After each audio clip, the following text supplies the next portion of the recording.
ঢাকায় প্রথমবার পা রেখে এই পাকিস্তানি পরীর ঝলকে যেন রাজধানীর বাতাসে কারেন্ট চলে এসেছে। মিম মেকাররা তো আর বসেনি, দেদারসে ফটোশপ চালাচ্ছে। কেউ বানাচ্ছে হানিয়া এক্সপ্রেস, আবার কেউ হানিয়া জিন্দাবাদ পার্টি।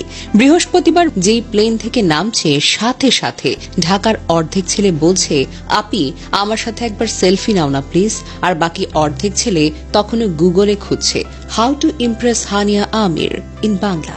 হানিয়ার সফরে ঢাকার তাপমাত্রা নাকি হঠাৎ করে বেড়ে গেছে।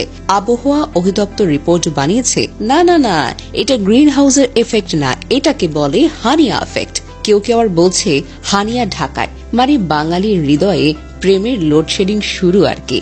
এই সফরে হানিয়ার সঙ্গে ছিলেন আমাদের ফুড ব্লগার ও কন্টেন্ট ক্রিয়েটর ইফতেখার রাফসান। আরে ভাই, এই দুইজন মিলে যেন ঢাকার রাস্তায় হইচই বাঁধিয়ে দিয়েছেন।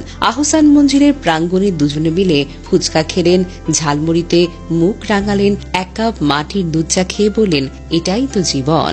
ফুচকা খাওয়ার পর হানিয়ার হাসির দৃশ্য দেখে ছেলেদের কান্না শুরু। আমরা এতদিন ধরে ফুচকা খাওয়াইয়া গ্যাস্ট্রিক বানাইছি, তবুও তো কখনো বান্ধবী হাসে নাই। রাফসান এক ফুচকা খাওয়াইল আর হানিয়া হাসলো পুরো গ্যালারি ভর্তি। শুধু তাই নয়, হানিয়া আর রাফসান মিলে রিকশায় চড়ে ঢাকার রাস্তা মাতালেন। রিকশার পেছনে বসে দুজনের গল্প গুজব, হাসি ঠাট্টা, যেন কোনো রোমান্টিক সিনেমার শুটিং চলছে। ভক্তরা ভিডিও দেখে বললেন, ভাই যে রিকশায় হানিয়া উঠেছিল ওই রিকশায় এক চক্কর দিলে শরীরের ব্যাটারি ফুল চার্জ হয়ে যাবে।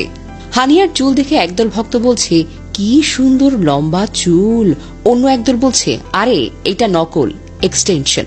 বাংলাদেশের রাজনৈতিক দলগুলোর মতোই এখানেও একটা মতভেদ তৈরি হয়েছে। এক পক্ষ বলছে চুলটা আসল, অন্য পক্ষ বলছে না না না চুলটা ভুয়া। এমনকি কেউ কেউ কমিশন গঠন করার দাবিও তুলেছে, জাতীয় চুল তদন্ত কমিটি চাই। শনিবার 20 সেপ্টেম্বর শেরাটন হোটেলে যাবেন অতিথি হয়ে। গুজব শোনা যায় ঢাকার অর্ধেক পুরুষ অতিথির নামে ঢুকে পড়বে শুধুমাত্র হানিয়াকে এক নজর দেখার আশায়। তারা নাকি আগেই বউকে বলেছে, শোনো আমি অফিসের কাজে যাচ্ছি। আসলে অফিস না, সবাই যাবে হানিয়াকে দেখতে।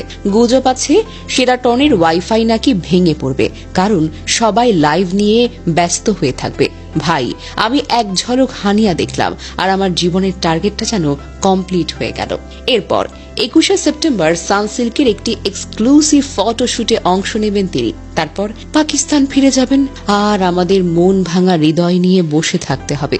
হানিয়া বলেছেন, বাংলাদেশের ভক্তদের ভালোবাসা আমার এই সফরকে স্মরণীয় করে তুলবে। আর আমরা বলছি হানিয়া তুমি আবার এসো, আমরা ফুচকা আর ঝালমুড়ি রেডি রাখবো। সব মিলিয়ে হানিয়া আমির এখন ঢাকার একেবারে আলোচনার কেন্দ্রবিন্দু। তার হাসি, তার স্টাইল, তার ফুচকা প্রেম সবই ভক্তদের মনকে জয় করে নিয়েছে।